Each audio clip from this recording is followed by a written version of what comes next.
Welcome to Tokyosaurus. So what's up in Japan? The super hyped return of Brock and Misty in episode 42 of the Pokemon Sun and Moon anime is finally here. And we finally get to see the original crew reunite for a full episode as Ash and his new crew returns to Kanto, along with Professor Kukui and the Alolan's Professor Oak as part of a special Pokemon school project. Now I'm not gonna lie, this episode is straight up fan service. From the very moment we set foot into Kanto at the very beginning of the episode, the fan service begins and it doesn't stop till the last second of the episode. But that doesn't mean it was a bad episode. In fact, many of you will probably rate this as the best Sun and Moon episode to date, but I'll let you be the judge. So how does this reunion happen anyways? So after the airplane ride to Kanto, Lily's Vulpix was feeling a little bit off, which was when Brock came by, and being the Pokemon Doctor student he still is, he obviously wanted to care for the Vulpix. After all these years, he's not a Pokemon Doctor just yet, just as Ash is not a Pokemon Master just yet, but it's good to see him still on that journey. Ash sees Brock across the room and is immediately super happy to see him, but as Brock looks across the room himself, he of course sees a beautiful lady and completely ignores Ash's hug as he rushes over to the lady to give her his classic spiel. But as usual, Misty comes over and grabs him by the ear, and it's like we've been transported back in time. Classic Brock is still classic Brock. And to see them pull their first gag after seeing each other after so many years, I almost shed an imaginary tear. It seems like they're sporting the same clothes from their original designs, but in the Sun and Moon art style, it's quite refreshing to see their characters now that they're drawn in more expressive ways, especially with Brock's new expressions.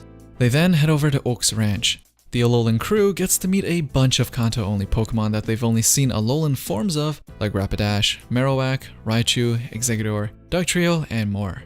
And seeing Kiawe bawling his eyes out after seeing a Kanto Dugtrio looking like a bald Dugtrio to him was just pure gold. Because you know, Dugtrios and Kanto don't have hair naturally. And as you may also know from before, Kiawe has a thing for hair. Another literally golden scene was when Alolan Marowak and Kanto Marowak started fighting, pissing Pikachu off, causing Pikachu to thunderbolt everyone. But of course, since Kanto Marowak is ground type, electric attacks have absolutely no effect on him, while the fire/ghost type Alolan Marowak gets electrocuted along with the whole crew. Later on, we get a few short flashbacks on Ash's old journeys while the three walk down memory lane, but that doesn't last very long as they go on to explore the area a bit more. And of course, Team Rocket comes over with a giant Meowth robot to capture their Pokemon.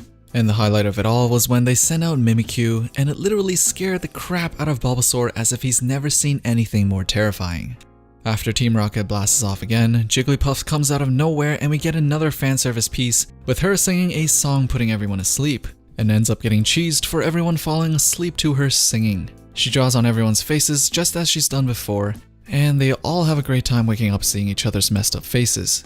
There was one weird part in this episode, and it was the fact that Mew actually appeared in the episode for the very first time in Pokemon anime history.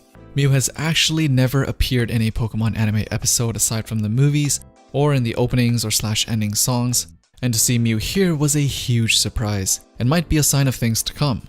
But it also might be because Rhoda mentioned there was a missing Pokemon after taking pictures of all the Kanto Pokemon, and they just wanted to show the last one to the newer audience that are not familiar with all the first gen Pokemon. But who knows? We only see Ash interacting with Muk, Tauros, and Bulbasaur, so it would have been nice to see Ash reconnect with more of his own Pokemon like Pidgeot and Totodile. But his return to Kanto doesn't end here, as the next episode have him battling it out with Brock and Misty, which we'll get to see them using Mega Evolutions for the first time. And so we got more time in this Kanto reunion for more fanservice-y things to come. Anyways, what do you guys think of Ash's reunion with Brock and Misty? Which Pokemon do you want to see Ash reunite with? As usual, let me know down in the comments below.